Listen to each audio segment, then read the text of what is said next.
this meeting of the Ordinance Subcommittee together. 6 p.m. Wednesday, May 25th. We're all present, so we do have minutes to approve. So I would entertain a motion to approve the minutes from 3/9, 4/18, and 4/19. So moved. Second. All in favor? Aye. Okay, beautiful. Now, is there anybody here from the public to speak on a topic that we don't have on our agenda, which is, I imagine most of you, the plastic bag ban. Probably all of us. Okay, good. So I know, it's like. Would you like us to speak What on was it? if you, I mean, we do have a couple. We weather. have signs on our agenda. We have food trucks Well, on our I'm agenda. one of the so- sign police. I get to like throw signs out if I can't get a hold of somebody that puts a sign where it's not supposed to be. I good. was Well, nominated a couple of years ago. Get ready. We're going through all the sign ordinance. Maybe we should be involved in that Yeah. because it's, the building inspector doesn't want to work on weekends, so he appointed me Oh, there you go. to do the weekends. Well, our ordinance is completely out of compliance because of the Supreme Court decision. Right. Yeah, so we're fixing that. But to the task at hand, which is plastic bag discussion. So just so for everybody who is new to this, we don't have an ordinance on the table. This is our second meeting of fact finding. We want to try to get as many people from the community involved to let us know what their feelings are. Let us know what they think about plastic bags, pro, con, and try to find a solution for East Hampton that's going to work for us. And Councilor Smith brought this forward, so I guess I can turn it over to you and just let you say a few words, and then we'll turn it over for people to give us their input. I'm gonna, we don't have a huge crowd tonight, so I don't think we necessarily have to limit the amount of time, but just be aware that everybody should be able to speak, and try to limit it to between 5 and 8 minutes or so. So yeah, so hopefully that'll be enough. And then I'll turn it over to Councilor Smith. Oh yeah, I'm Salem Derby. I'm the chair of the Ordinance Subcommittee. J.P. Kwasinski. I'm Tamara Smith. I'm a city councilor at large. And the reason that I brought forth the consideration of putting any sort of ban or any ordinance on plastic bags, there were 3 main things that happened kind of all at the same time. And the first, well, we've been a green city in East Hampton since 2010. And I've known that all along, but it was last year walking around the city when I saw the sign designating our city as a green city, and really caused me as a person who lived in East Hampton, what the extent of that entails. How do we become a green city, and what does that entitle us to? What does that hold us to? And the green city designation really is more about energy consumption. So the majority of the conservation that our city has done thus far has really been in having more efficient ways to supply energy to the city, and really making sure that we're at that end of the energy, utilizing energy and what's the most efficient way to create energy. And that's where you see the LED lights in our street lights, and the middle school had a lot of fabrications that allowed them to be more green. But what that really didn't touch upon was the waste that our city produces and how we are in terms of our waste consumption. So the green city was the first thing that really got me thinking about this as a city councilor. The second thing was that we started to see a trend where when we first started looking into this, even within the last couple months, at that time there were 18 cities in the municipality, in the Commonwealth, that had passed some sort of ordinance on plastics, and last I had heard it was up to 32 cities. So this is a very timely social issue. There are a lot of cities that are moving on board, and it's kind of nice to be entering the conversation at this point, because we're not the guinea pigs of can this work or not. We have cities that actually abut East Hampton who are already doing similar processes. And the hi, So how sorry, are you? is this the meeting? Yes. Yeah. I'm sorry. That's No, you're fine. okay. That one, I'm sorry. Sorry, you guys. I'm sorry. Jesus Okay. Christ. Okay, sorry. Oh, I'm sorry. Don't worry. But the third thing, and this really was profound for me as a parent, is that my children learn a lot about green initiatives in the school curriculum. And so having my kids come home with scholastic news about how we should consider banning plastic bags, having them singing songs in their chorus talking about the bad lady and her use of bags, and having completely silence from me, where I'm actually, this is part of the job of a city councilor, is how does East Hampton fit into a lot of current events and social issues. So it just seemed like a really prudent thing at this point in time to open up that discussion and see where we as a community feel about this. There are a lot of different aspects to this to consider. There are a lot of different options in terms of the products that we could use. There's a different spectrum of how forceful that would be. Some cities tend to do it with a rewards-based system, or having a person pay for those services. Some cities do it through, you'll be fined if you do, if you have bags when there's been an ordinance. And all of those decisions are ones that would impact different people in our community in different ways, and we need to have an opportunity to at least hear people's concerns, hear people's hopes, and then fabricate ordinance from that. So that's really where I was coming from in bringing the issue forth, and I'm really grateful that we're at meeting number 2 about this and starting to really hear what the general public really is considering and what you don't want to see in East Hampton, as well as what you want to see in East Hampton. So what I can do is just give a little bit of clarity to the process. Mm-hmm. So we've had one meeting so far.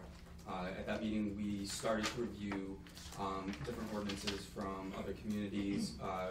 Councilor Smith had a pretty exhaustive arguments for, arguments against, so we started looking at that. And really I think what our job is going to be is figuring out what's going to work for East Hampton, number one, figuring out something that is enforceable, and trying to take what's out there and create something that is going to fit us, not necessarily taking somebody else and try to fit it here.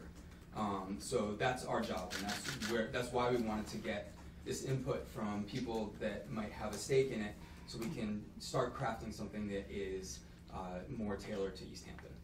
So that being said, unless Councilor Krasinski has something to say, I'd be happy to open it up to the public and hear some input. I'm anxious to hear what everyone has. You want me to talk about it, so I'd love to hear. Great. Yeah. Since I have to sneak out for another meeting across the hall at 6:30. Real quick, so can you just give us your Oh, name yeah. and address for the record? Okay, Elaine Wood, East Hampton resident.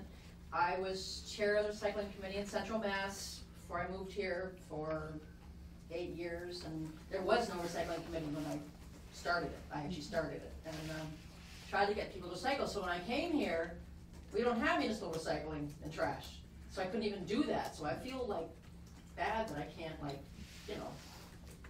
do what I'm good at. But I talked to Jesse Adams about the bag ban in Northampton, and I said, you should have gone one step further, because I remember 30 years ago, we were trying to ban paper bags. I mean, that's what we were trying to do 30 years ago. And he's a little too young to remember that, but it's like, we're starting to use paper bags again. And I was like, that we need to go one step further and maybe charge people to use reusable bags and help people that can't afford to buy the reusable bags. But it's gonna hurt the environment, whether it's all the paper. I cringe when I see all the paper bags over in Northampton when I'm in the store. I was like, we stopped doing that for a reason, but the paper bags is the same thing as plastic. They don't degrade, so. And I'm hearing about the biodegradable bags, and I'm hearing they're not biodegradable when they're in a landfill. They can't break down, so even if you're using biodegradable bags, how good is it? So why not implement a fee for buying the paper bags? It'll give people incentive to remember their bags when they want to go to the store and go shopping. But we've got to be mindful of people that can't afford to buy the bags, and there's got to be some kind of program where we can, maybe the stores can offer incentives by getting bags with their names on it, because it's advertising for them, so. My opinion? Just to, follow up. Sure. You were suggesting a fee, almost like a fine? Not a fine, but a fee. That Cambridge is doing it, Williamstown is doing it, they're charging per bag at the stores. And they're doing it in California, they've done it, I've talked to a few people that live in California, they're charging per bag.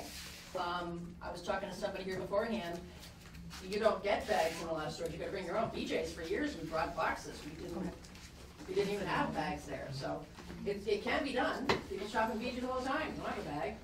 So, just something to think about. Have you seen in your experience any particular price structure? I think it was 10 cents, I think, in Cambridge. A small disincentive.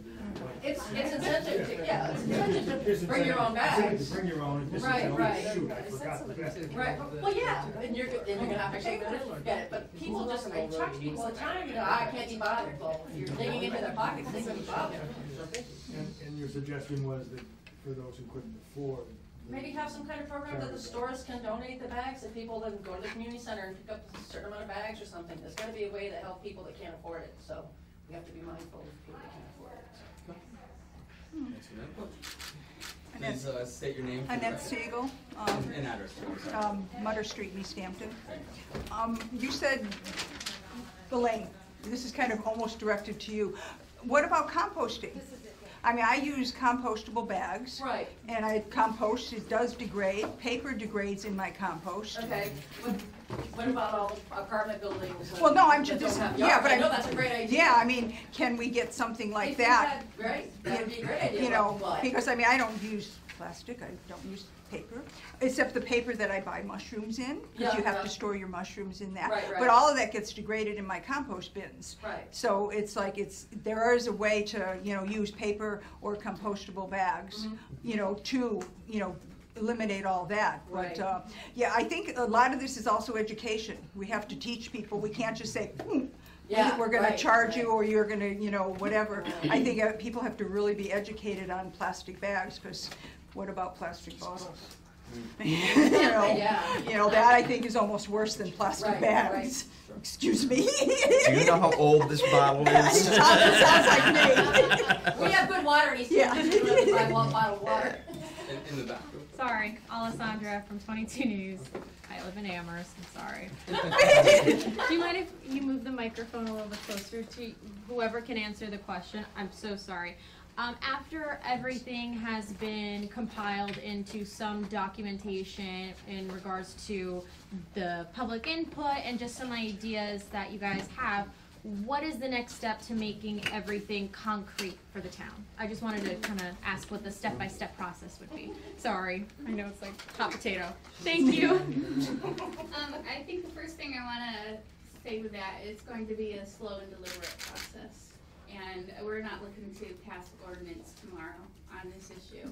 I think hearing from everybody and hearing where you stand on the issue, some of your concerns, or some of your confusion even, gives us the opportunity to make sure that we have the research and are able to, I envision an educational forum about what all the options are next and what the scientific evidence is for each of them and what the cost to consumers and the cost to businesses would be for each of those options. So for example, I've heard so far today we're talking about biodegradable bags, which is actually different from a post-consumer bag. So in conversations with Big East, for example, the hippo bags, those green bags, yeah.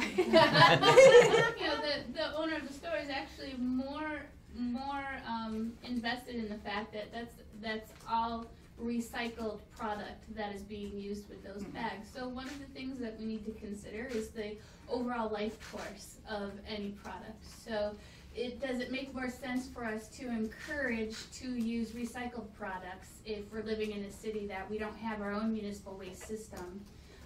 Or should we be encouraging products that won't be going into our waste system? There are many different avenues to consider here. So getting these terms out in the open and saying, okay, we need to make sure that we are going to be addressing what does it mean to be compostable? What does it mean to be disposable?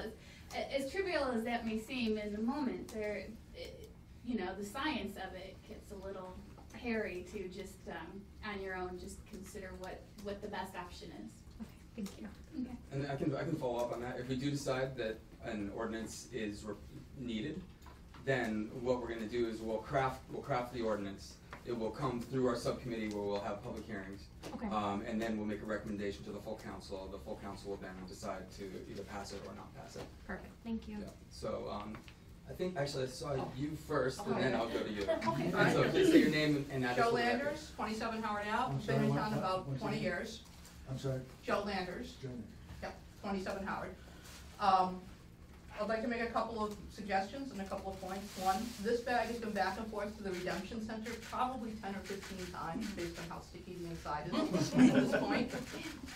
I generally refuse bags from most of the vendors. I shop with canvas, with the overflow going into plastic at the grocery store. The grocery store bags, I'm single. I fill one of these bags maybe every 7 to 10 days with garbage. If I was actually buying kitchen bags, I'd be throwing them out half full because you keep garbage around longer than 7 to 10 days and you have creepy trolleys coming out. They're also, I've got to praise Mike Superson. I mean, these Yeah. bags will take 20 or 30 pounds, so the other use that they get put to is cat litter. So I go through 1 or 2 bags a week, which I will happily take as overflow from my canvas bags, and they get heavily reused. Most other bags from other vendors I don't want, I don't use, I get canvas for those. These bags are recycled materials. If we were gonna institute a bag ban, I'd like to see an across-the-board single-use bag ban. The paper bags do not tend to get recycled. If they get wet, they tear. I just spoke to my assistant who is in Northampton and has 2 small children and talked about the fact that when her overflow is in paper bags, she cannot lift them over her arm while she's holding her 2-year-old by the hand. It becomes a huge problem and they become single-use for her because she can't really do anything else with them. Whereas the plastic bags she was reusing in her kitchen. If we are looking at a bag ban of any sort, I'd like to see a bag share program started. Lenny Freed had great success with that in Cummington, and it has spread into Florence, and it seems like it's been a great program. And that's a case of just having bins outside the stores with bags that people can take and use and hopefully bring back the next time they go shopping, or when they realize they have 6 or 8 of the things hanging off the back of their kitchen door.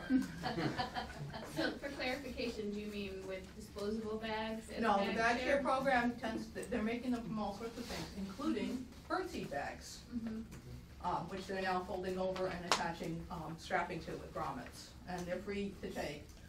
Cooper's for the longest time had a sign, do you have a reusable bag? Did you forget it in your car? Right on their door.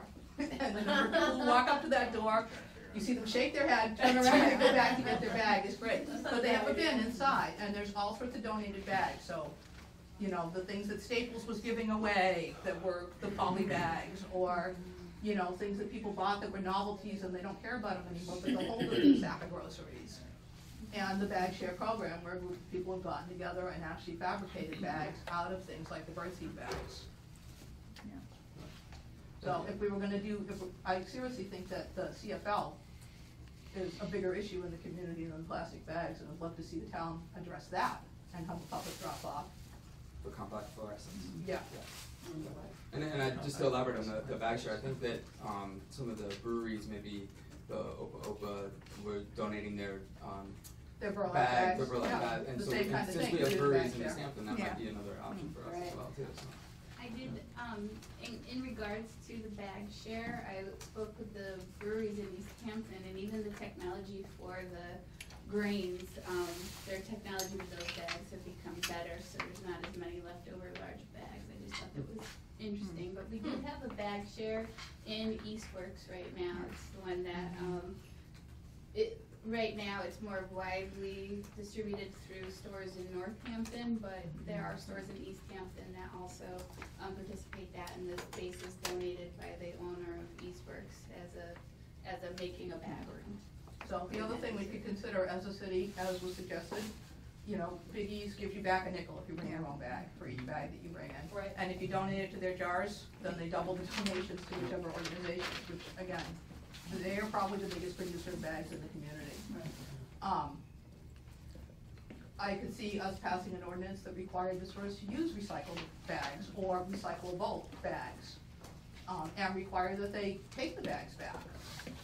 Because right now, you walk into a lot of places that are giving away plastic, and they don't want it back, and they don't do anything with it, and most of the trash companies around don't have a program in place to recycle the plastic bags, so you have to bring it to Big E's or Whole Foods or to one of the places that is accepting plastic. Thank you. Dolores Conway, Pomeroy Street. I've been a homeowner for 35 years in East Hampton. And like the previous speaker said, Big E's has the 5 cent, if you bring your own bag back, they have the biodegradable bags. My concern is that if you ban all plastic bags, when you have the paper bags and you have a lot of items, you can't put as many items in a paper bag as you can in a plastic bag. And if you have an elder, you know, they can only lift so much, so they're gonna be going back and forth from their car, you know, with paper bags. If they have a reusable bag, I have reusable bags in my car, they're in the back seat, you know, so that they're always there. The other thing is, with the paper bags, if something gets wet, it falls out. Specifically, like if you have chicken, you know, raw chicken, hamburger, anything like that, they will ask you if you want it in plastic, because then you can put it in your either paper bag or your reusable bag. If not, it's gonna leach and contaminate either, whether it's a plastic, you know, like the ones that, you know, Trader Joe's has, or, you know, even Big Y now, or if you have the canvas ones, what are you gonna do? You gotta wash it out, you gotta bleach it, you know, you have to worry about cross-contamination with the other products in your bag, whether it's fruit, you know, or whatever. I try and use as many of the reusable bags as possible, but when I do get a plastic bag, I reuse it, you know, like the previous speaker said, for cat litter or dog poop or, you know, something like that, or trash can, you know, liners. And, you know, paper bags, you know, we're still cutting down trees. If we're really worried, it was I forgot who the lady was that addressed it in the paper. She said, paper bags, we're still cutting down trees. I mean, I grew up in town here and previously, and like the first lady said, the paper bags, you know, oh, we get rid of the paper bags and we'll have the plastic bags. Well, now we're reinventing the wheel. We're still cutting down trees. So there's gotta be a happy medium about this. I just don't feel that you can just say, okay, no more plastic bags in town. Some of them do serve a purpose. And I think just to, one of the things I know that Northampton, within their ordinance, they exempted bags for vegetables and meats and those types of things. So that would definitely be something that we would research further Thank you. To that concern. Yes? Ann Holstein, also Nutter Street. I'm so happy, I was so happy to see this in the paper that you're considering this, and it's great to hear from everyone. So my points are a little scattered because they're now taking in what people are saying, but I think you said, Tamara, that part of what will need to be done is educate and encourage people, and I think that is an important thing to hold up at however it comes across and however long it might be phased in or whatever. I did read in some research that when Ireland put a price, I think they put a 10-cent price on bags, use dropped 90% in 2 weeks. So I do think when you're talking about people still needing the use for plastic bags, I think the idea of putting a price on it, and that came up earlier, I have read, it seems to run low of 5 cents, high of 20 cents in Aspen, Colorado. What? Point that out. They got the money. Same demographic. I think that gives people an option, but I think it is also an incentive, as shown in Ireland, that a whole lot of people are not gonna pay for that bag, so.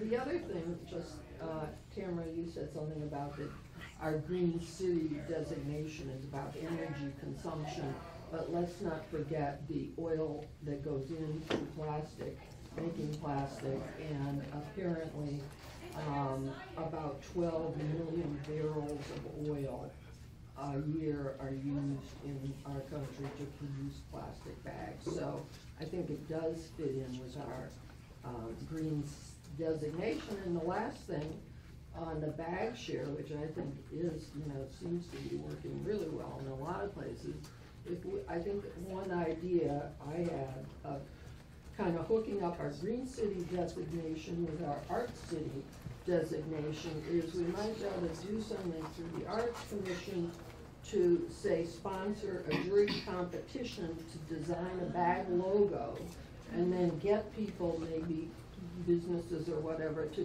donate a certain, to be able to buy the bags and then have a East Hampton logo, and then have those be in the bag share, and it would kind of tie things together.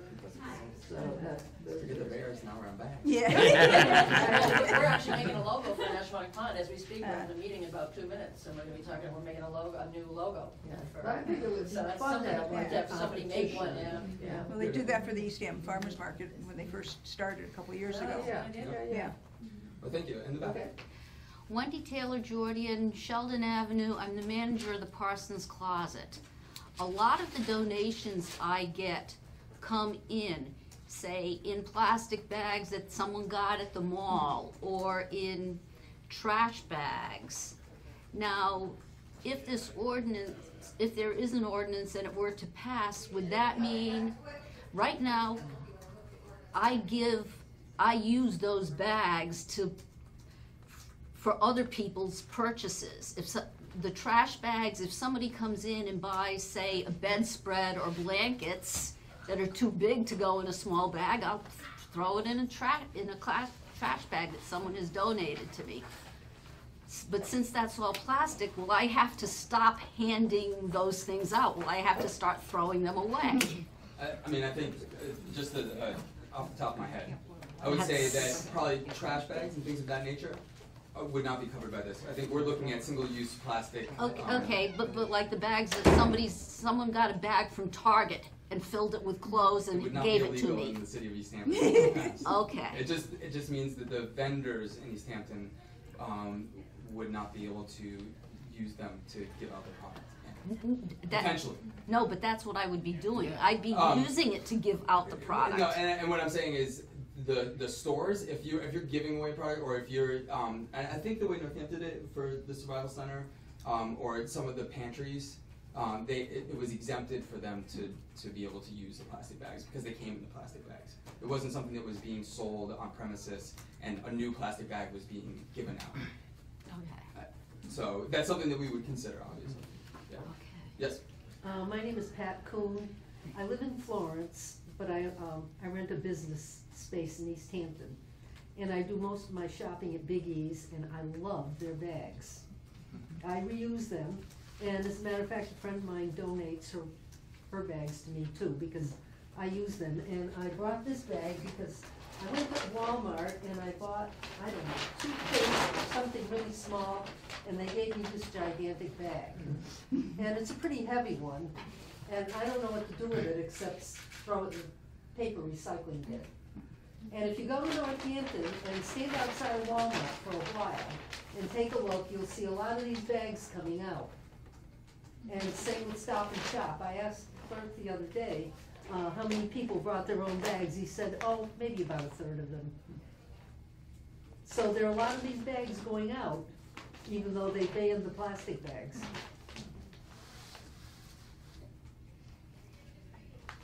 Yes.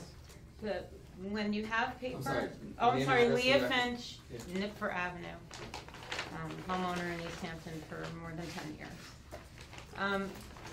When you have the plastic bags, they end up in the ocean and like destroying marine life. Whereas if you use the paper bags, you can use them in your compost, or you can recycle the bags. And so they don't, from my understanding, I mean, if you go home and you look on YouTube about the big plastic island in the sea that's destroying marine life, that's destroying the ocean, it's not paper bags that are doing that, it's plastic. So, I mean, that's sort of been my concern, and my daughter as well.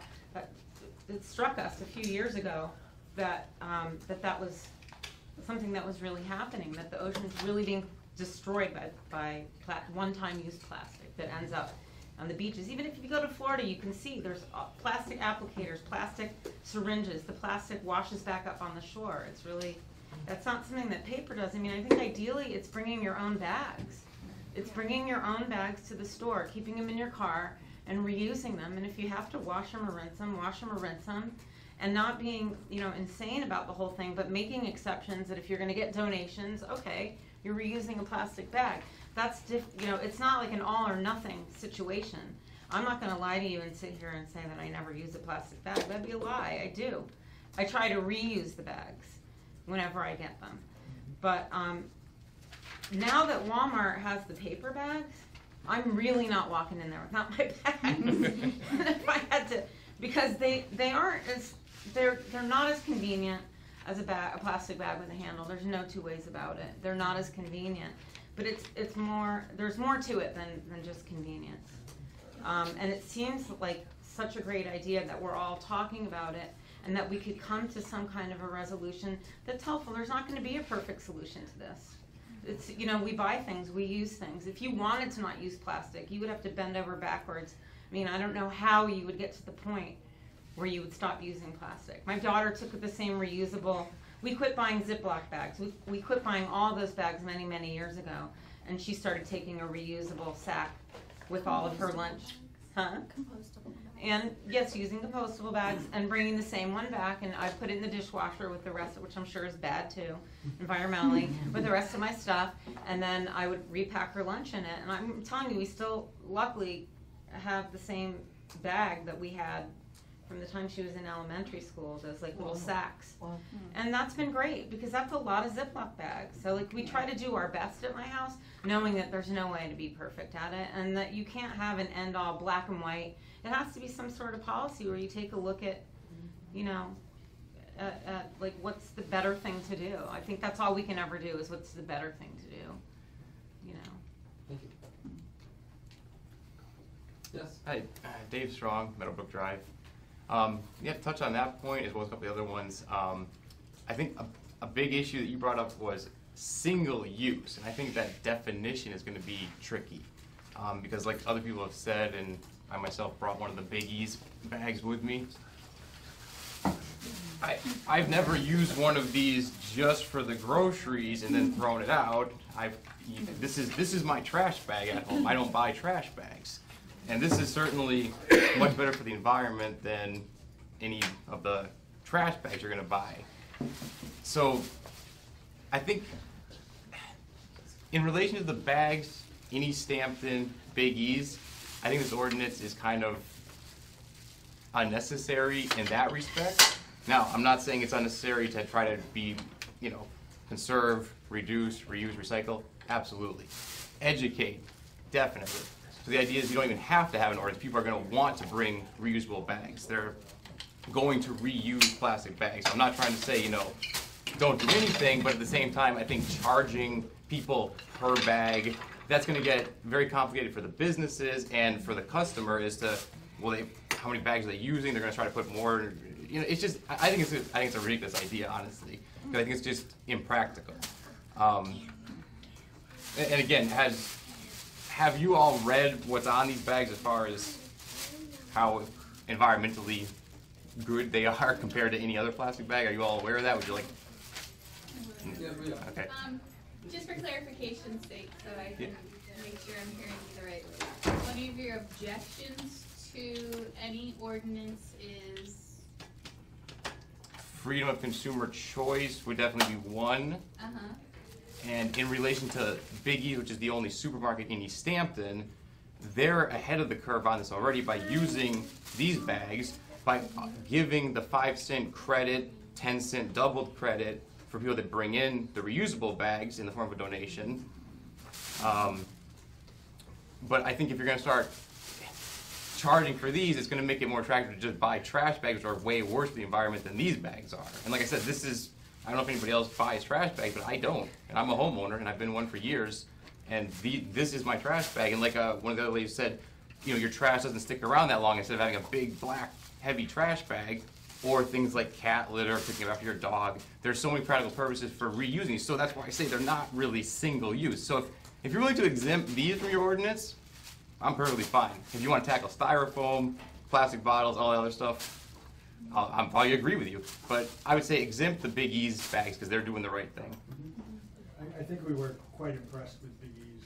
Yeah. Being ahead of the curve, and wanted to see how that, if it made any sense to continue with other businesses in the community, or to look at other matters, but education is the key. Yep. Yeah, and absolutely. And also, in our preliminary discussions, we acknowledge the fact that those are a much better choice than, say, one you might get somewhere else. And I think as we look at this ordinance and as we, I think that will definitely be taken into the equation. So, I don't think we're necessarily looking to ban Big E's from using recyclable bags that are, I don't think perfect. That was my direction. Okay, great. Any other thoughts? Yeah, I just have a quick question.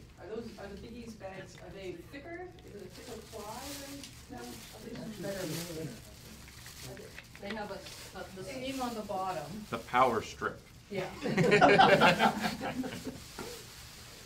Reinforced bottom seal and Makes it trunk. 10 times stronger and leak-proof, no double bagging. These will hold, in terms of weight, they will hold the same as my canvas bag. They will hold more than I'm comfortable putting on, carrying. I think we did have a comment. If you could just state your name and address. Molly Finch, Knit for Av. I'm just curious what people think about banning styrofoam. I'm a fan of that. No opposition. No, great. So, Tammy, I'll let you take that. Okay. When we started discussing this, there are two very different factors going on with the plastic versus the styrofoam. Plastic being about waste and how to control the waste, whereas the styrofoam, particularly for foods and beverages, have carcinogens in them, and so it's a different type of a health issue than plastic bags.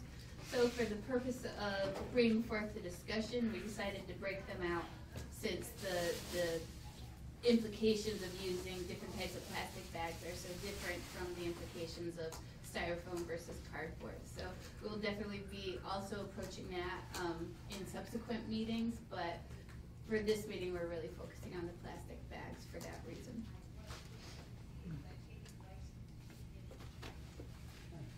Any other thoughts? Just to Dolores Conway again, just to get back to the Big E's plastic bags, I can put 3 or 4 2-liter bottles of soda in one of those plastic bags. And because I'm now a little incapacitated because of my knee replacement, I can bring it up the stairs, just carrying it with my cane. If I had to put the same thing in a paper bag, it would fall right through the paper bag. And because, like I said, I, walked the earth when the dinosaurs were here, I remember they used to put double bag. They used to have the plastic bag with the paper bag on the inside. Remember that? Yeah. So, and I agree with the lady. I can, put the canvas bag. Those hold as much as my canvas bag. And he does a great job. I don't think he should be penalized. He gives back to the community. He's the first one when anybody wants a donation for anything. He's right there on the front lines. Be it children, be it school, be it church, be it, anybody. And he hires, anybody in the store to give them a chance. Kids, elders, people who are disabled, I don't think he should be penalized. Counselor. I just wanted to say thank you for doing this, because I think it's a really important conversation for East Hampton to have. I think especially in light of the fact that we do not have our own municipal services. And I would agree with you, Big East has absolutely done great things for this community. And finding a balance between what works and what doesn't, it's just nice to see a really solid public forum. Thanks everybody for coming. And I'm looking forward to what you guys put together. Any other thoughts? Yes.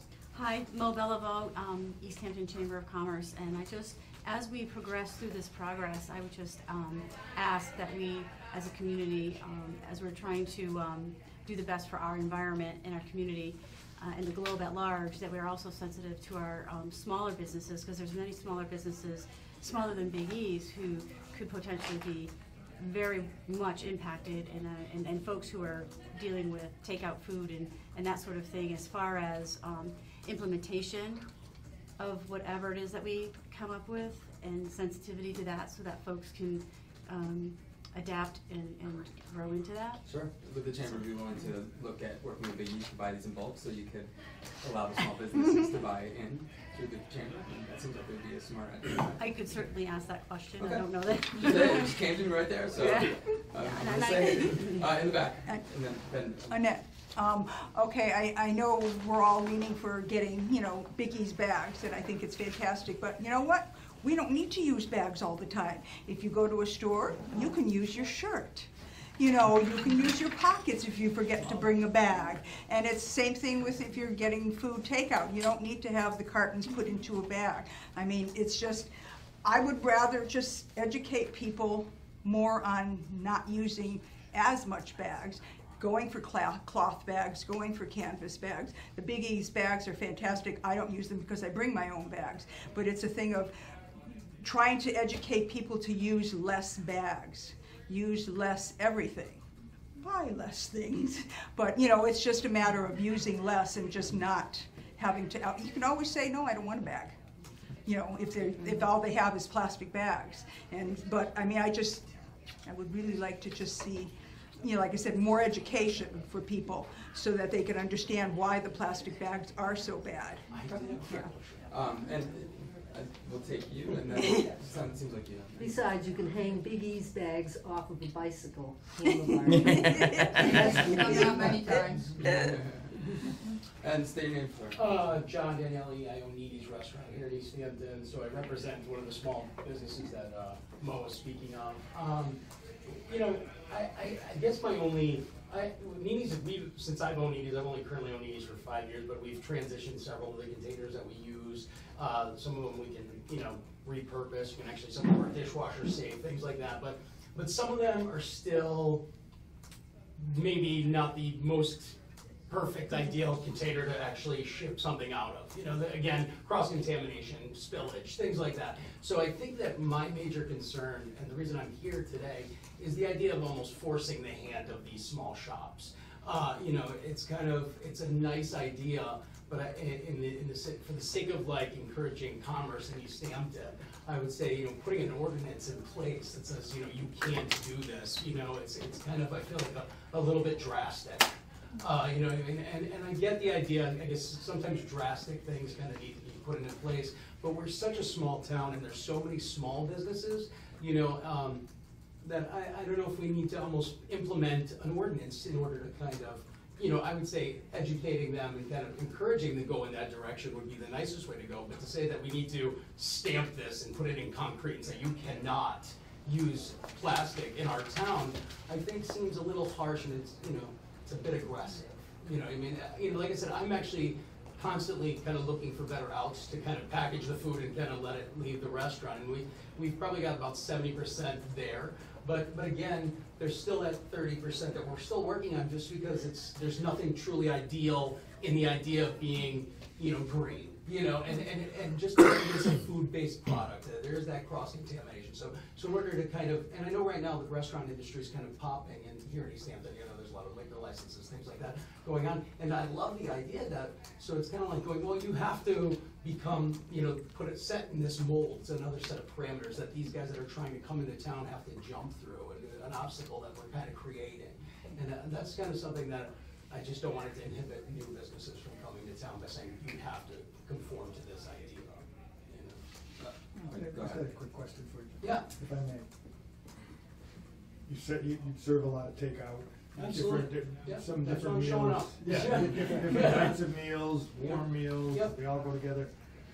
How would you ideally package them and yet remain green as possible? What Well, things I'll have tell you, done I mean, and honestly, what's we used to probably be about 90% styrofoam, honestly, and right now, our primary source of containers is actually used, the 9-inch and the 6-inch containers that we use are actually made from recycled plastic, and they actually are dishwasher and microwave safe, so you can actually recycle them by actually repurposing them. You could actually put them in your dishwasher, our takeout containers, and really like use them as Tupperware. Come to the restaurant, I'll show you how they work. and that's, right now, that's the largest quantity of takeout containers that we use.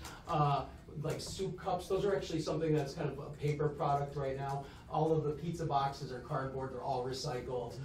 We do have a styrofoam container that we kind of use it as a, I would say that's probably something that's, I don't know, like My bread chicken farm to go. is in a plastic container. Plastic container, not in styrofoam. That's interesting, right? So that's another, like, actually for leftovers. So we, because it's actually a more inexpensive product for us to actually give you to take home your leftovers. So that's probably that again is probably one of those items that we're kind of working on hitting the price point in order to put your leftovers in and kind of getting to do in that way. But I mean, like I said, we're still working on it, but we have a large quantity of that stuff worked out. But it's still trying to find that perfect mix of cost and efficiency and that, and Just in substituting for styrofoam, I'm thinking in the little take-home, go out to eat, you can't eat as much as you're serving, perhaps. Right. Is there a paper Of course. alternative? Oh yeah. There's a pulp paper product. Generally, we're a sauce joint that, so we have a lot of wet materials. So again, you actually put something that's saucy inside a pulp paper product. If you've ever done it before, it basically collapses. So it's structural integrity. A lot of times right now, we're actually looking at, for a lack of a better word, the Chinese takeout containers. So you'll see something like the lo mein or something like that, which would be a waxed cardboard, generally with an aluminum handle. Those will generally work better, but again, when stacking, they collapse on themselves. So at the size that we would need them. So that's why we kind of went with a larger, heavier plastic. But again, it's actually intent is actually for repurposing. And it actually indicates that on the containers package, like on the back of the thing, it says it's recyclable, it says it's dishwasher safe. So the idea is you can actually run it in your dishwasher, reuse it as Tupperware anytime you want, multiple times, and hopefully they do it that way. Now I'm actually going, I think I should put that out there on somewhere that we actually do that, but we really don't, but I'm aware of the fact that. Can I stop you? Yeah, real quick? So I want to get back, if we were talking about styrofoam containers, this would be a really great discussion. Oh, yeah. Oh, so my question is, do you use plastic bags? We do. Okay, yes. and I know that Amy's does as well. Yes. Yeah. And so I guess, have you looked into the type of bag that Biggies use? No, uses? not at all. I shop at Biggies, and I honestly have never really paid attention to the green value of it, to be completely honest with you.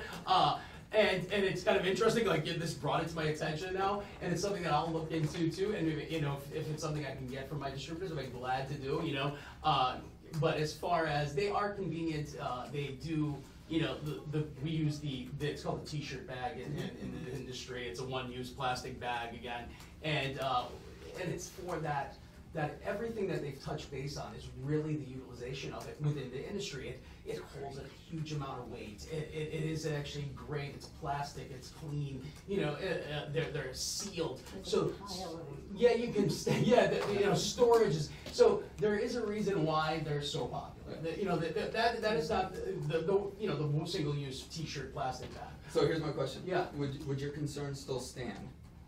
Because you started kind of mentioning that if we pass an ordinance, it might be inhibitive of business. Right, and that's really the only reason I feel that we need to go there. I think that the idea of saying, you can't, starting off with, a wall of you can't do something. But if that ordinance stated, you should use a bag that has some of these recyclable qualities in your, because I think. Well, I think that the verbiage within all of that. I mean, how much language would have to be built into that ordinance, and who would be able to sit down as a business owner? I'm so busy day to day. Let me look at this ordinance and really figure out exactly what the verbiage says. I don't have time to do that. Then I'm gonna start my business. I'm gonna go to my food reps. I'm gonna go to my purveyors. They're gonna provide some options for packaging. I'm gonna select one. who's gonna police the fact that I didn't select the appropriate bag within the verbiage of all the ordinance? That's really kind of where I'm at. It's really not free flowing. You know, I love the idea of using the green bag, and again, if I can get a hold of them, you know, and it's within my purveyors, I will gladly do it. I have no problems with it.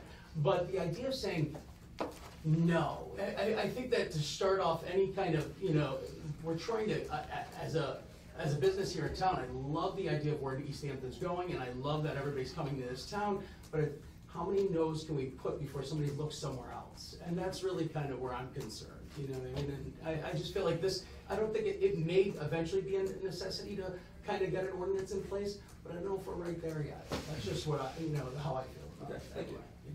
Joe Landers again. Just to address your concern, how would you feel if the city, Northampton sells everybody in town trash bags? What if East Hampton, city of, sold all its vendors plastic bags? I think that, So if you want as to a use a business plastic owner, I bag. think that it's, again, I have no problem even buying the bags, but I think that it creates another obstacle. Yeah, I mean, is East Hampton going to bring it to my restaurant? Am I gonna have to come and pick it up? You know, ease of use is always. You pay shipping already for your bags. Well, it's So, also if- built into a larger shipment of other products that I'm getting. But again, the convenience always is the biggest obstacle for any of these situations, and I think that that's something that you always have to keep in mind. I think the reason those bags are so popular is, again, they're convenient. That green bag, you know, I feel like that green bag's an excellent decision, and I love the idea behind it. And again, I'm gonna look into it. But as far as me coming to City Hall once a week to buy my stack of bags and bring it back to my establishment, I don't have enough time to do it. So that But the city convenience. of Northampton sells them at multiple venues.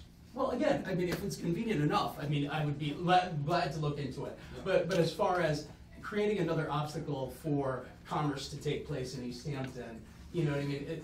You know, you see there's, you know, Northampton just had an ad about how many empty storefronts they have. We have almost as many, if not more so, right here on Cottage Street, and I would love to see them all full.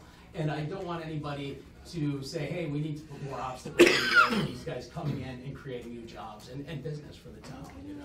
So If I it would may be a, follow up just quickly. I think some people learn that your business now has recyclable plastic containers. Mhm. I'm not sure everybody here in the room knew that Nini's serves on their takeout or on their. Right. Oh, I mean, all the pizza leftovers. boxes, all And the- people learned, you learned about the green bag. Right, today, yeah, I'm exactly. thrilled that this morning was taken. Right, right, absolutely. I think there's an exchange of ideas. Oh, don't get me wrong, I've seen them, but I didn't know, I just thought they were a green bag, you know what I mean? So, I've been to Big E several times. but I wonder if we're promoting our recyclability enough. Well, you have the press. There's the press. Alright, so we'll continue moving forward here. So, I think in the back we had a question, and then looks like a couple more people on the front. I think we need to ask ourselves if the environment is more important or convenience. And I think the environment is more important. She's Molly Finch. Yeah. Wally Finch. Wally Finch. Good question. Yeah, I'd like to, Ann Holstein, Butter Street, I'd like to just piggyback on, what Molly said about, convenience. I think we talked about education, and I think, you know, a big part of this is convenient for everyone, not, you know, for you, for everyone who's used them, but, as she said, a single-use plastic bag is used for 20 minutes, that's been determined. It has a 20-minute life. That bag has a 1,000-year life in a landfill. So there, you know, not just plastic bags, but we as a populace, and I'm happy to be in a town that is bringing this up, and I hope we're gonna be looking at lots of other things in terms of our you know, not just us, but the whole world. We have to start going beyond convenience for the sake of the earth. I mean, that's really it. And how we work that out, hopefully we can work it out so it works for people, and you don't wanna totally inconvenience someone, but then again, people will be inconvenienced. So I just, you know, I think that 20-minute use for something that's gonna last 1,000 years. They do not decompose, they do not biodegrade. If you would indulge me very briefly, I'd like to just have a little anecdote, true story from my experience earlier this afternoon. So I rode my bikes with my kids from my house down to the pond, and we went to Mount Tom's and had some ice cream, and we went to the boardwalk to eat our ice cream. And we were leaning over the edge of the boardwalk, and from our vantage point, we saw at least 3. There was at least 3 from where we could see plastic bags in the water. So I think it's important to recognize that these bags are ending up in landfills, are ending up in the ocean, because oftentimes that's where garbage will travel to, but it's also ending up in our pond. And I'm sitting there eating my ice cream, looking at these plastic bags that are in our pond, watching people fish from across the pond, and these don't degrade. They break down into smaller pieces of plastic, which then the fish will eat. So I think it's important to understand, so convenience is one thing, but the prevalence of these plastic bags from Family Dollar, from the pharmacies in town, from stores that are selling candy, and just mindlessly putting stuff in a plastic bag and handing it to you when you don't even necessarily need a bag. The prevalence of that is high enough that I feel like it's irresponsible as someone who represents the city to not start taking action and looking at this. And so that's just from my experience today, and I've been watching this. I have video, because last week I saw one of these plastic bags flying down Cottage Street. I mean, it's beautiful, like flies like a little bird, but it's also kind of sad. So some people are responsible, some people reuse them, and some people take the plastic bag, toss it, gets caught in the wind, and that's another big difference between plastic bags and paper bags is the wind catches these and they travel, and oftentimes they end up in water. So that's one of the things that kind of, when Councilor Smith brought this forward, I said this is worth taking a look at.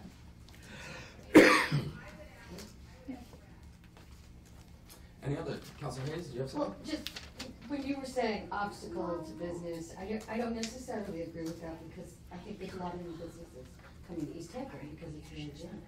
And it's because people are here that are moving here because we do things like this, because they want to be part of a community that promotes a green environment. Sure. So that's... Well, like I said, I mean, I'm opposed to the idea. I mean, honestly, just kind of taking the idea of saying we oppose a certain type of plastic, something to that extent. But again, I think that, if you start building this document of what you can and can't do, it could get lost in that.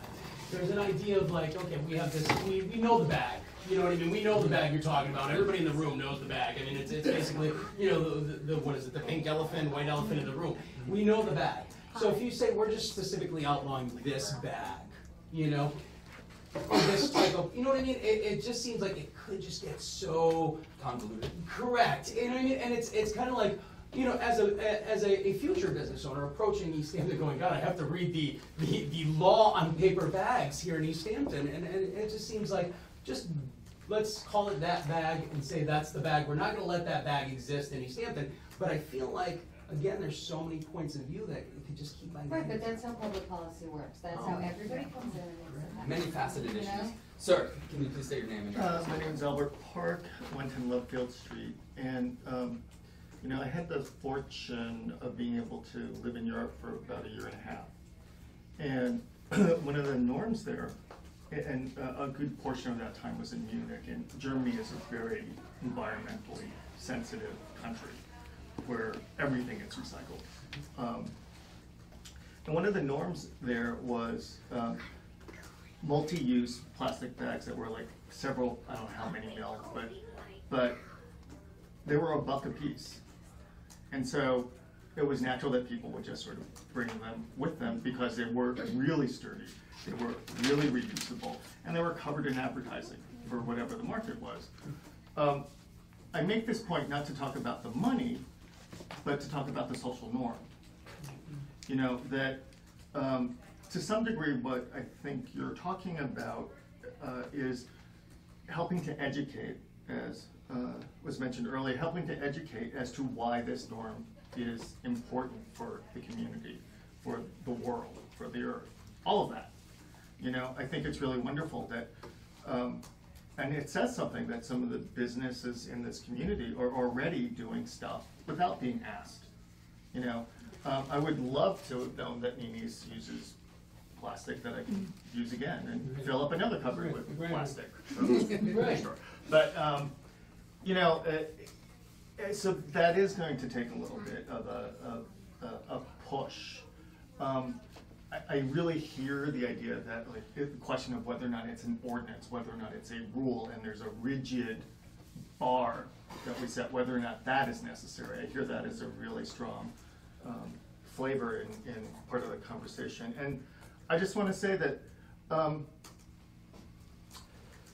part of the formula that kind of has to be taken into consideration is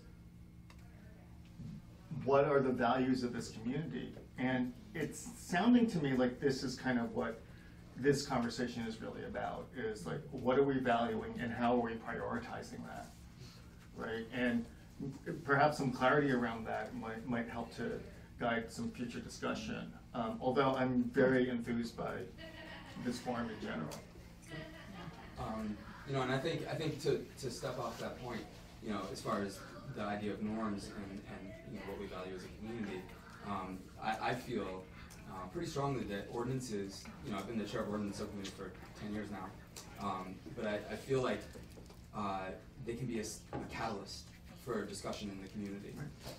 And so, and I paid attention pretty closely to Northampton as they were going through this process, and I think that they kind of used that I mean, they partnered with some committees. They had someone walk through downtown covered in plastic bags. They put up signs in all the businesses, and it became a catalyst to spur discussion around how people use bags.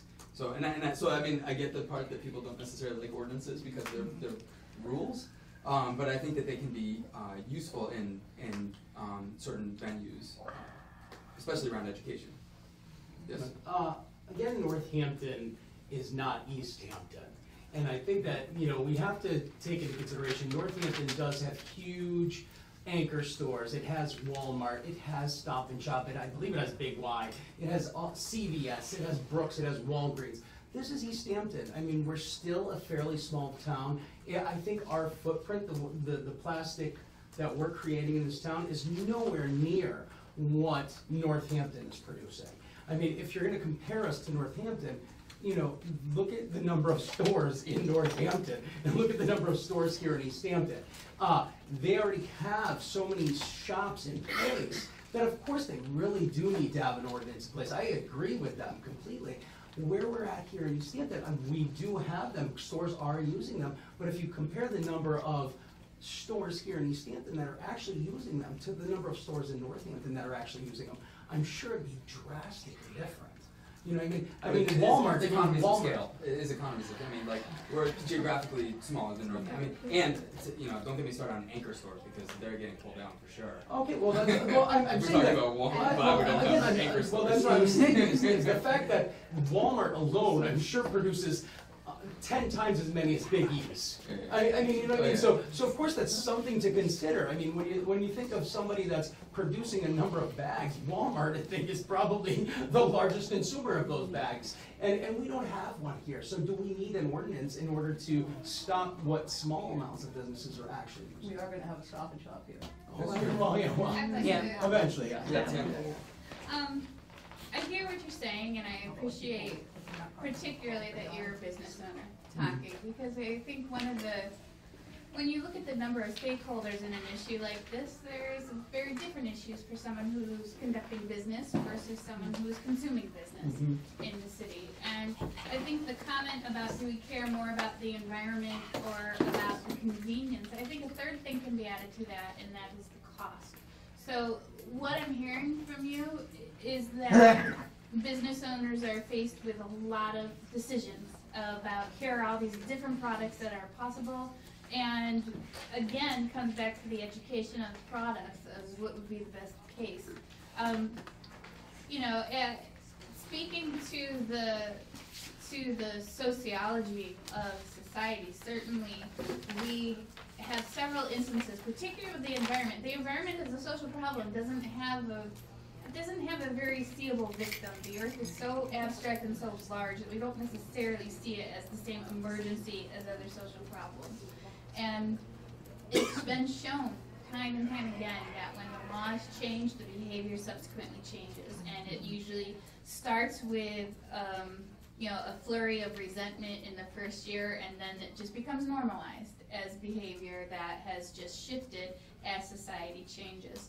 And I think what you're really touching upon is how do we do that without businesses feeling that they are being too constricted within our community and feeling that change that they're not asking for is being forced upon them. So, I hear what you're saying. I also hear what a lot of the consumers are saying, and I don't think any one of these points is more valid than the other point. It would be like apples to oranges. These are just the different facets of this social problem that we need to consider. So that I would also be really interested to see what businesses came to East Hampton with the hopes that they could have more environmentally friendly products that they're giving their customers and are attracted to East Hampton or could be attracted to East Hampton because of the green consumerism. So when we're looking at cost, I think it does need to. So you're really saying two things. One is the freedom of private businesses to choose what products they want to have, and the other is the cost. So I just want to make sure that that's layered out there, that it's not all bundled together, because they're two separate issues. Right, and I think that that's a big portion of it, absolutely. I think that, if you kind of say, like I said, I think there's one bag. I feel like that's the one that we seem to all be like talking about, and for me, it's an easy enough fix. Yeah. So I have no problem with it. It's kind of like, okay, that's the idea, but at the same time, it's like the idea of putting an ordinance on it. I think that's where I'm kind of more concerned. You know what I mean? And I'm like I said, Nini's itself is we're trying to move in a more green direction. But again, it's really finding that right product. So for me to say, well, tomorrow they're going to put an ordinance in place, and I have to find the right product. That's just another pressure you're adding to a business, and that. Oh, and that would be a pressure with a one-day turnaround. Well, I mean, Delivery. generally, I feel like most of they seem to creep up on us when we're running a business. I think the deadlines seem to creep up on us. Rest assured, that will not be the case here. This will be a slow and deliberate process. Yeah. And if there is an ordinance to be passed, it will have a timeline that allows everyone to use up their current. And there'll be a partnership. Jennifer, online. Well, I think another component of that is that like we can't do this. Business can't do it on their own. The city can't do it on their own. This is going to have to be a collaborative effort. And I think it's good for us to have people like you in the community that have been here for a long time. I mean, I know you just bought it 5 years ago, but I know you've been here for a long time. I inherited it. But whatever. But you grew up in the area, so you care about this place. So when we say that, you're like, I'm gonna look at these, but bigger stores like Rite Aid or Family Dollar, they don't have that kind of connection to our community. Right. And they're not necessarily going to be, hey, this is the right thing to do, so we're going to try. That's where, for you, I mean. Well, I think that not to interrupt, but I think that's it almost, I think that smaller businesses in town will take, personally, it almost feels more like something like Rite Aid and Family Dollars can almost like they can absorb the cost. Yes. So when you talk about a smaller business, it does affect us in that way, and it does seem almost those companies don't care that you guys are even having this meeting. So and those are the guys that are probably producing the most of those plastic bags. So those guys they're not showing up here today because they're not concerned about it. But today I'm showing up because it's going to affect me in some way, shape, or form. So, gentleman in the back, and then Albert Park again, Left Field Street.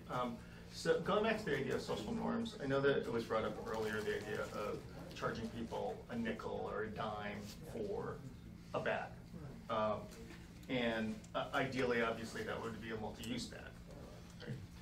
Right? I'm curious, I mention that again because essentially what that does is that it incentivizes behavior, right? Which people might balk at, like, oh, it's another tax or whatever, but it changes behavior. which perhaps is kind of what part of this discussion is. The other piece is that it actually does not pass the burden onto the business. It passes it onto the consumer. And really, it's the consumer who consumes these products. So I just kind of wanted to throw that out as an idea that perhaps it's not about the ordinance of you can or you can't, but it might be something to talk about whether or not it does make sense to research how nickel, dime per bag plus stuff affects behavior. There's a decent amount of communities that do that. Yeah. So and that's part of our research that we've kind of compiled. So what I was gonna say was in response to the Family Dollar and things like that are not at the meeting and probably really don't care what we're talking about, that's why you need an ordinance. Whether it's an ordinance to require all businesses in town to charge for plastic bags, or whether it was an ordinance to require all businesses in town to purchase their bags through a city purchasing department, or whether it was an ordinance that mandated certain kinds of bags. It will take an ordinance. And did you have a comment? What I've been experiencing at the Parsons Closet is probably 2/3 of my customers either bring their own bags or they tell me not to bother to bag. Usually the ones who ask me to bag are people who are walking. And like when the store first opened 11 years ago, I went over to Mike Superson and I said, if we run low on plastic bags, can I just come over and get some bags out of your recycle bin? And he said, if you need bags over there, just come ask me for them, and he'll give me boxes of them. In 11 years, I am on the 4th box of bags from him. So most of what goes out in either just in people's hands or in bags that have already come to me. Now, if this ordinance is passed and there's a charge for each bag that people take out, that's going to become a bookkeeping nightmare for, okay, who am I paying this 5 or 10 cents to, and keeping track of how many bags That's important for us to take into consideration. Yeah, so. and if what I'm giving them is a bag that's already been recycled, that's not, say, one of the new bags that I got from Mike, but is something that's already come in. Yeah, I think that's something that we would absolutely take into consideration. Okay. Could there just be a way just to, some sort of campaign to encourage businesses to do so, rather than an ordinance to force it? I think that would be, at least the preliminary way to go. I think the idea of saying, hey, you'll get, some sort of sticker that says, hey, East Hampton, we're supporting this thing, this idea of utilizing this, some sort of benefit to the business. We put it in our window, say, hey, we conform to some sort of platform that the town believes is a more green platform. And rather than saying, hey, we're gonna set this in stone and say, you must conform. Is there a way to say, hey, we're going to create a program that says we're going to encourage you, and we're going to say, we're going to promote the fact that you are one of these businesses. So rather than it being a harsh, you must conform, can it be a program that says, hey, we're conforming to what East Hampton would like us to do? Could it be something that is not necessarily a rule set in stone, but more so a program that encourages these businesses to conform? I know the idea is, we all seem to think that the bigger anchor stores seem to be the largest issue in the town. The Rite Aids, the stores like that. But again, saying, hey, you know what? I just feel like, again, that idea of being this rule that's set in stone, I feel like that's where I really have the problem with it. Maybe public shaming would be better. Here's the only issue that, I mean, we'll put that in the record, and I think that's a really good idea. Unfortunately, our role as a subcommittee of the city council is to look at legislation and its role in East Hampton. We're not necessarily a publicity arm of the city that goes around to businesses and asks them to comply to certain things. We don't have the time to do that. I don't think that's our role necessarily. But I do think, as a business owner in East Hampton, one of the things that I think is really important, and one of the reasons why I think this is a worthy discussion and something that I think we're going to take a decent amount of time to look at, is because if you want to attract people to East Hampton, you need to have a place that is attractive to come to. And as I was sitting at the boardwalk with my kids today, I was like, this is gross. And if we want people to keep coming to East Hampton, we cannot have an environment that is, not conducive to people wanting to spend time here. I just spent the day cleaning the front of Needy's, so honestly, I know. Honestly, but honestly, there was not a single plastic bag in front of my restaurant, but there was nip bottles, plastic bottles, cigarettes, correct, things like that. So I sitting in front of the restaurant today for 2 hours, I didn't experience one single plastic bag, but I tell you, I had a bunch of other plastic things. So again, the concern for the appearance of my restaurant in the building, and again, I'm still not done. I'm going to take a couple hours tomorrow to finish. But again, I get that, and I want nothing more than East Hampton to be thriving and beautiful. That's kind of a huge concern of myself. But again, I feel like the idea of the legislation, I think that's really my major concern, and that the idea that saying no, it just seems Do we have any other thoughts from the audience before we? Yes. Small oven, thriving business, no styrofoam. Sure. No, one of the reasons I go there is because I know I don't have to come out with a pile of plastic. Their stuff is off the charts delicious. Yours is too. Thank you. No, I do. I love your restaurant. We won't take our stuff in styrofoam. We always ask, like, hey, what do you put it in?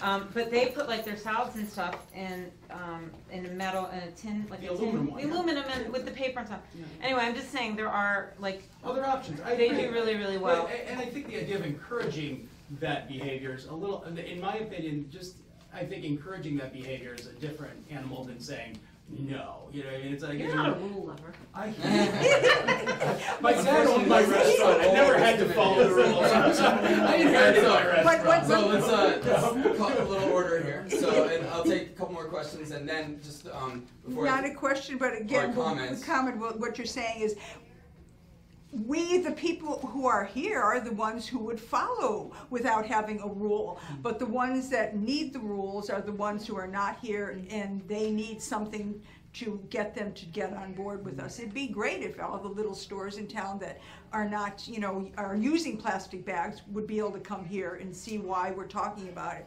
We're not using plastic bags, so, they need to be taught. And again, I'm still the whole thing education.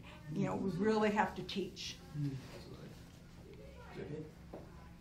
I, for one, use plastic bags on occasion. I do recycle them. I do reuse them for the trash bag. What we talked about that. However, the more I hear about the issues that face the community in terms of the plastic bags and the damage to the environment, it's becoming clearer to me that this isn't really the direction I think we want our community to go over the long haul.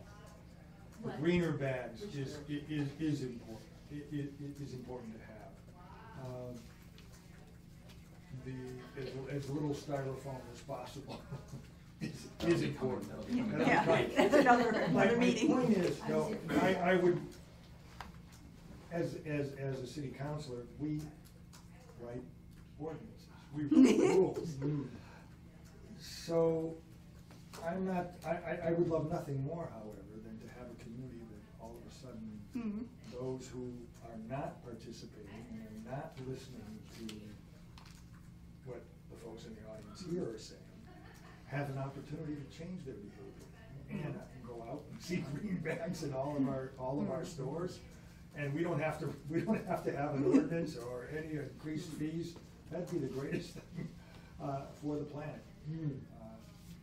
I'm not sure that's going to happen. I would love to see that through our discussion. Yeah. And then we wouldn't need it. True. So, just to clarify how we're gonna move forward from here. So we're going to, set another meeting as a subcommittee. We do have some other things on our agenda. I don't think we're gonna tackle them tonight since we've been here for a while. But we'll probably be meeting within the next couple of weeks. At that point, we'll start taking some of the information that we've got. I think we could still reach out to people in the community, try to get some more input, but we will start trying to draft something. You know, whether we decide to use it or not, I think that will be part of our discussion. But I think it does make sense for us to look at, if we do this, how do we want to do it? So you guys are welcome to come to those subsequent meetings. They'll be advertised here at 50 Payson. I think at our next city council meeting, which I believe is next Wednesday. Yeah, we will announce it, and it will probably be here. It'll definitely be on the city website too. So, but I appreciate everybody coming tonight and giving us your input. We value it, and we value your time. So thank you. I'm here for group hugs. So, since we're not, Come on, do it in Northampton. What? Oh, I'm hugging everybody. Yeah, they have game. Sure. So, entertain a motion. Huh? No, All in stop. favor? I don't do camera. You guys want to talk? Mary over there, she quoted me, she's trying to get a picture.